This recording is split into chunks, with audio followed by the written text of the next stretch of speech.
Hey there folks, Mark Johnson from tech-snobs.com. Today I'm going to do a full review on the Sony smartwatch. Overall, there's a lot of things I do like about the watch. There's some things I don't like, and we'll get into both of those things. First of all, looking at the design of it, it is a very nice design. It doesn't look too geeky and overly, big on your hand when you, on your wrist rather when you put it on. So it does, tend to have a nice appearance. One thing I don't like, though, it does seem to disconnect, and that does get a little bit annoying, and that just started happening, so I'm not sure if it's a software, something installed on the phone, but, that could be the case. But I do want to look at, kind of give you an idea how it works. You do use Bluetooth, and basically what we're going to do is we're going to go into the Sony Liveware software, Liveware Manager rather. And the cool thing about the Sony phone is it does have it pre-installed on here. And then you do see the smartwatch right there. So we're going to go into that. And then applications. Now here's how everything's pretty much controlled. All these software items here you can download, but some of them come default. And you can pretty much choose whether it be email. You can control your music from the watch. You could, find your phone via alerts from the watch, which is pretty cool. Text messages you can read. I do like the call handling feature where if a call comes in, you can just hit a button and decline the call, which is very nice. Weather, Facebook, of course.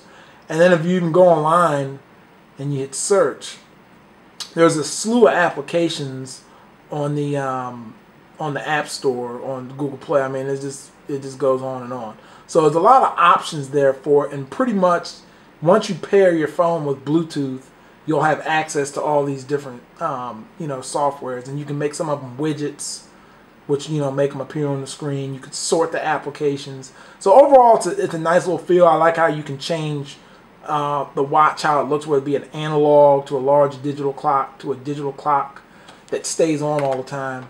And then as I change them, I click on that one, and it changes pretty quick. So it's definitely pretty cool.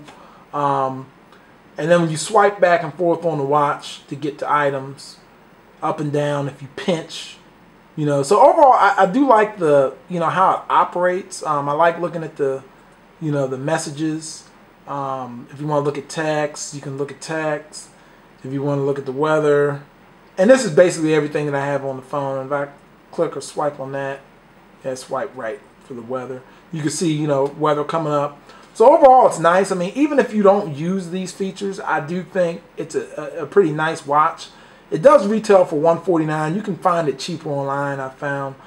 The only thing I will say that I don't like is it does require an Android phone to use it. So it's one of the things where if you don't have an Android phone, you can't use it. Then the other thing is that the watch itself, you can't set the time without having a phone because it's reading the time off the phone. So that's one thing where, it can be a bit of a pain. So definitely keep that in mind.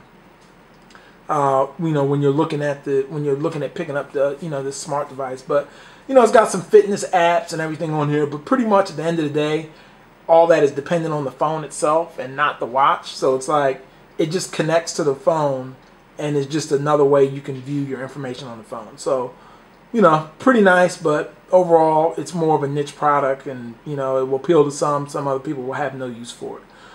For more coverage, check me out on tech-snobs.com. Also going to be doing some more things on Pinterest, Twitter at @TechSnob.